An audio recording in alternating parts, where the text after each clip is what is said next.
towards the end of it. The other side of things not looking so great, but our top teams have been really performing strong. The Shock, I mean, those 3 losses almost seem like a mile away now. They're plus 12. They haven't lost in Stage 2. They've been 4-0 in everyone and dominating everybody. And, of course, their opponent has been on a bit of a slide lately, too. Toronto, they started off very strong, but will the real Toronto, please stand up?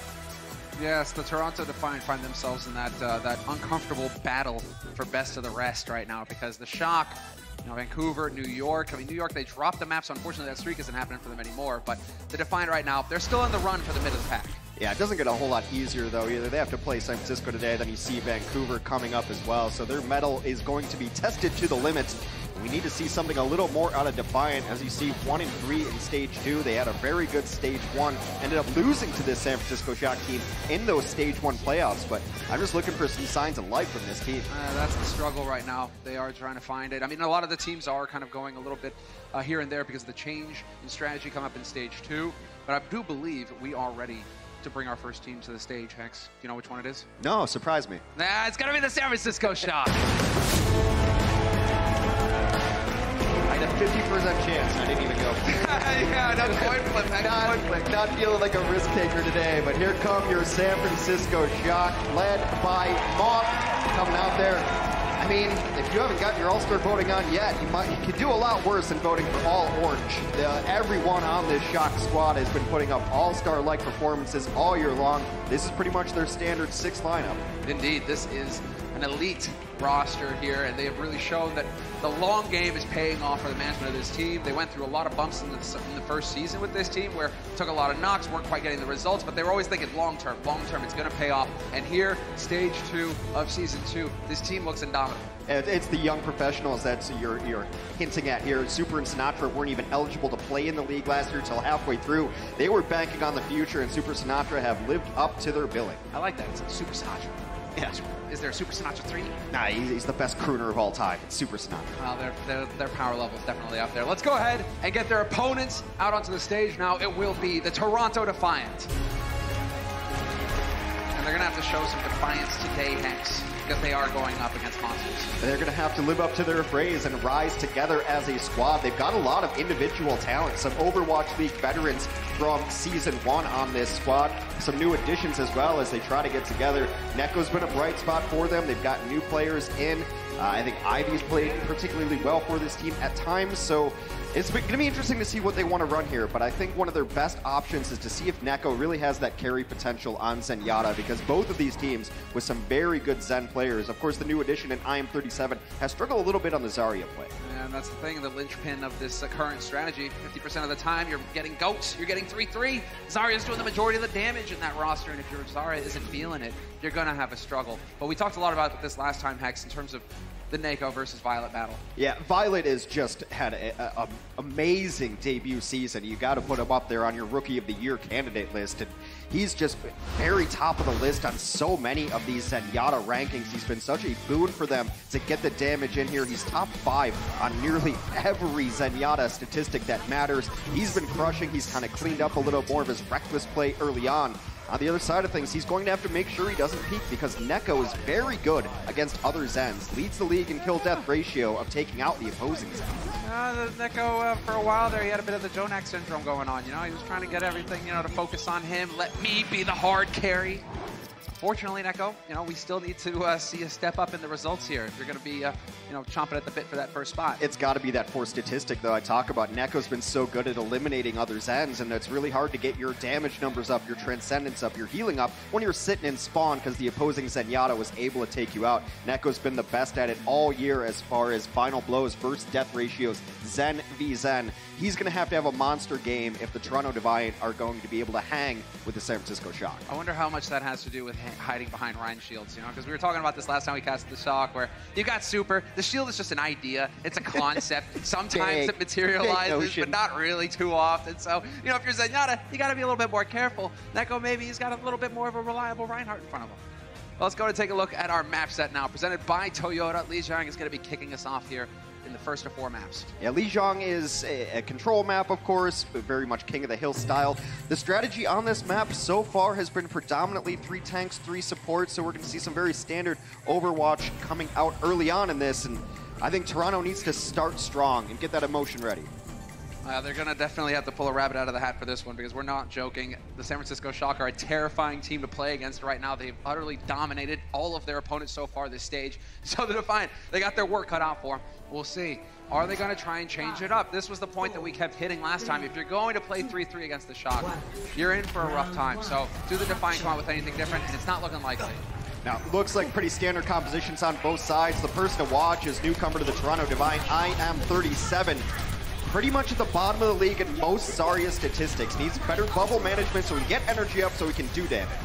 We'll see. I mean, right now, most of these teams, it's the Defiant right now, they're going to have to deal with that psychological pressure. The Shock are just walking them back. Oh, you want to take the fight, do you? You want to get on this point?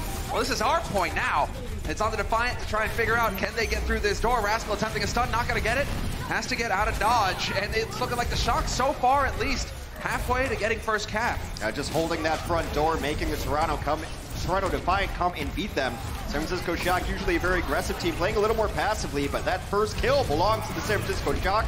It'd be hard for the Defiant to pull it back without their Lucio. This is where we could potentially see the struggle, right? You're mentioning IM37, he's struggling on the Zarya. Sinatra, definitely not struggling on the Zarya. Yeah. Top tier Zarya, pretty much at the top of all the stats in the league right now. He is a total monster. They're going to have to get a little bit better play from their own Zarya. Toronto does. He did a pretty decent job there. Got grabbed up very quickly. But San Francisco is one of the best teams at flipping the switch. You think they're playing passively, you think they're playing defensively, then they find an opening and they pressure so hard. They're an ultra-aggressive team, usually like to hold at other opponents' spawns. Well, rallies on both sides to get that armor going for both of these teams. Sinatra's got the grab online now, so we'll keep an eye on him. See when he decides it's time to go and use it. But right now, Shock also just doing a good job of disengaging. Not necessarily want to take the fight versus the Defiant when you've got that Brigida rally boosting everybody on the team. Or when you're in control of the point. The onus is on the Toronto Defiant to take this back. Grab comes in. Grab comes in. Sinatra holds on to his. Where's the follow-up? Nope. Super had the shield up. Yakpung was a nice try. No shatter there. Now it's going to be the Shock's turn. And there it is. The kill on Yakpung to kick things off. Tough nut to crack here for the Defiant. They elect to use Envy self-destruct and try and open it up, and somehow Violet gets caught by that. But in the meantime, Yakpung gets collapsed on, and that's going to end the party here for the Defiant. They can't back off. They have to fight it out, but without their main tank, it's so hard to survive. It's going to be hard for a Shock to kill people with their Zenyatta down, but Super is able to swing through, take out Neko. The remainder of the Toronto Defiant begin to fall. Get out of the door. 10-player kill streak there for Sinatra at the end, and that is the Shock taking the first point in this best-of-3. So, with a single ability, that one's just about it. Let's take a look at how exactly that one transpired. It's a tough map, man. You got to go across these bridges.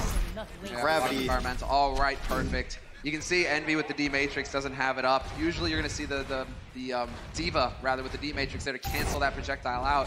Not this time. And because teams have mostly been running 3-3 on this, it's something that you almost just forget about. That's why a lot of teams don't go over the bridge in different levels of play, because that can happen and you can just get knocked off right now.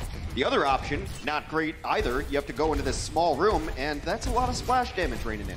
He's nearly got barrage already. Oh, hacked off the side though! IM37 with the surprise! There you go, you drop like a ton of bricks if you're Rascal and you get hacked. Nothing to keep you in the air, and that's a great opening now for the Defiant. They don't have to worry about that damage coming in from Rascal. He's only just respawning, not in the fight yet.